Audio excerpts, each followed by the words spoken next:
Hello everyone, कैसे हैं आप सभी लोग। स्वागत है आप लोगों का एक और बहुत ही प्यारे चैप्टर में। यह हमने लिया है इंग्लिश के chapter number 2, Nelson Mandela long walk to freedom. तो आइए बिना टाइम वेस्ट किए स्टार्ट करते हैं। देखिए, ये कहानी ऑटोबायोग्राफी है, मतलब नेल्सन मंडेला की खुद की कहानी है, जिन्होंने इनोग्रेशन वाले दिन की कहानी स्टार्ट की है। तो आइए बिना टाइम वेस्ट करें शुरू करते हैं। 10 मई 1994 की सुबह चमकदार और सुनहरी थी। यूनियन बिल्डिंग के सामने, जहां दशकों तक गोरों का शासन था, आज एक रंग बिरंगा उत्सव स्थल बन चुका था। दुनिया भर से आए नेता, मेहमान साउथ अफ्रीका की पहली लोकतंत्र नॉन रिलेशनल सरकार के जन्म के गवाह बनने यहाँ जमा हुए थे। उस सुंदर एटम की सुबह मैं अपनी बेटी जिनानी के साथ था। सबसे पहले मिनिस्टर दी क्लर्क ने दूसरे डिप्टी प्रेसिडेंट के रूप में शपथ ली। फिर थाबो मेकीबी ने पहली डिप्टी प्रेसिडेंट के रूप में शपथ ली और फिर बारी थी मेरी। मैंने शपथ ली कि मैं संविधान का पालन करूंगा और अपने देश तथा लोगों को खुशहाली के लिए अपना जीवन समर्पित कर दूंगा। मैंने सबके सामने कहा, आज मैं सब इस बात की साक्षी हैं कि एक लंबी मानवीय विपत्ति के एक नए समाज जन्म ले रहा है। आज जो कल तक अपराधी कहलाते थे, वे अपने ही देश की दुनिया के स्वागत कर रहे हैं। इन्होंने राजनीतिक स्वतंत्रता प्राप्त कर ली है।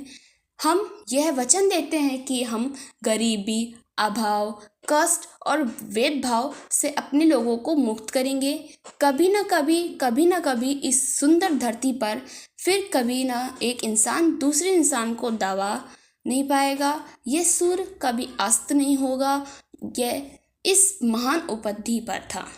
Let's freedom rain. भगवान अपनी अफ्रीका को आशीर्वाद दे। थोड़ी देर बाद हम लोगों ने एक बहुत ही बेहतरीन दृश्य देखा। South Africa jets helicopter to carrier बिल्कुल परफॉर्मेशन में यूनियन बिल्डिंग के ऊपर से गुजर रहे थे।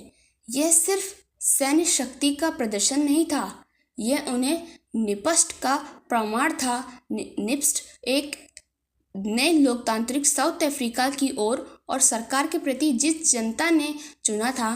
थोड़ी देर पहले ही साउथ अफ्रीका डिफेंस फोर्स और पुलिस के बड़े बड़े जनरल अपने तबों और पदकों के साथ मुझे सैल्यूट कर रहे थे। कुछ ही साल पहले ये सैल्यूट नहीं करते थे, मुझे गिरफ्तार करते थे। और फिर इप्लेयाजेस ने आकाश में साउथ अफ्रीका झंडे को रंग बिखराने दिया, काला, लाल, हरा, नीला और सुनहरा। उस दिन का सबसे गहरा प्रतीक मेरे लिए था दोनों राष्ट्रगानों का बजना। गोरे लोगों की जुबान पर नकोशी सीले अफ्रीका, काले लोगों की जुबान पर पे एस्टेम। हालांकि कल तक वह एक दूसरे का गीत नहीं गाते थे, पर मुझे विश्वास था एक दिन यह दोनों गीत सबके दिल पे जाएगा। उन इनॉग्रेशन के दिन मैं इतिहास का गहरा को महसूस कर रहा हूँ। 20वीं सदी के पहले दशक एंग्लो बुरी युद्ध के बाद गोरों ने आपसी दुश्मनी भुलाकर काले लोगों पर एक अमानवीय व्यवस्था थोप दी और अब 20वीं सदी के अंतिम दशक में, मेरी जिंदगी के 8वें दशक में, यह व्यवस्था हमेशा के लिए मिट चुकी है। उसकी जगह एक ऐसी सरकार आ चुकी है जो सबको बराबरी का अधिकार देती है। वो दिन लाखों लोगों के लिए कुर्बानियां और बलिदान का प्रमाण था। मुझे एहसास हुआ कि मैं अकेला नहीं बल्कि इन सब का प्रतिनिधि हूँ जो मुझे पहले इस रास्ते पर चल पड़ते थे। उन सब लोगों ने मेरी धरती और मेरे लोगों के दिलों में एक गहरा घाव छोड़ा था। और ये जो भेदभाव की सीन है, इसे भरने में काफ़ी पीढ़ियाँ लगेंगी, लेकिन उसने ओलिवर टाम्बो, वेस्टिलोनिया चीफ मुथलिन, यूसुफ डेलो, ब्रमफिशर एव रॉबर्ट सुबोली जैसे वीर पैदा किए। ऐसा साहस, ऐसा ज्ञान, ऐसी उदारता जो शायद फिर कभी दुनिया में ना देख पाएं। मैंने अपने साथियों से सीखा असली हिम्मत क्या होती है। हिम्मत डर की अनुपस्थिति है, बल्कि डर पे जीत है। कोई भी इंसान जन्म से नफ़रत करना नहीं जानता, नफ़रत सिखाई जाती है। और अगर नफ़रत सिखाई जा सकती है तो प्यार भी सिखाया जा सकता है, क्योंकि प्यार इंसान के दिल से, उसकी आत्मा से स्वाभाविक रूप से निकलता है। जेल की कठोरता में मैंने कभी कभी एक पल के लिए ही सही पर पहरेदारों पर आंखों में इंसानियत देखी है। वह एक पल ही मुझे आगे बढ़ने की ताकत देते रहे। इंसान की अच्छाई एक है जो दब सकती है पर बुझ कभी नहीं सकती।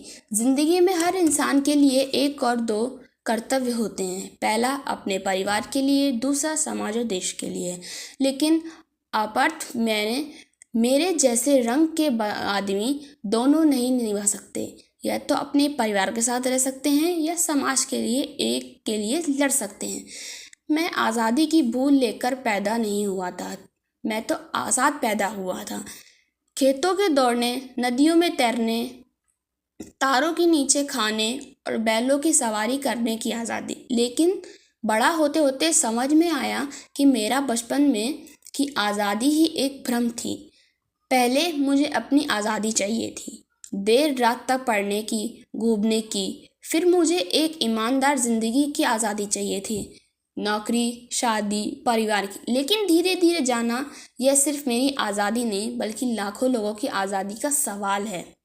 मेरी छोटी सी भूख एक बड़ी भूख में बदल गई, अपने लोगों को गरिमा और स्वाभिमान के लिए जीने की आज़ादी दिलाने की भूख। इस भूख से मुझे वकील से अपराधी बना दिया, इसी ने मुझे परिवार से जुदा कर दिया और इसी ने मुझे एक डरपोक नौजवान से साहसी इंसान बना दिया। मैं जानता हूँ कि ना मैं महान हूँ ना ही बलिदानी, पर मैं इतना जानता हूँ, मैं तब तक स्वतंत्र नहीं जब तक मेरे लोग स्वतंत्र नहीं।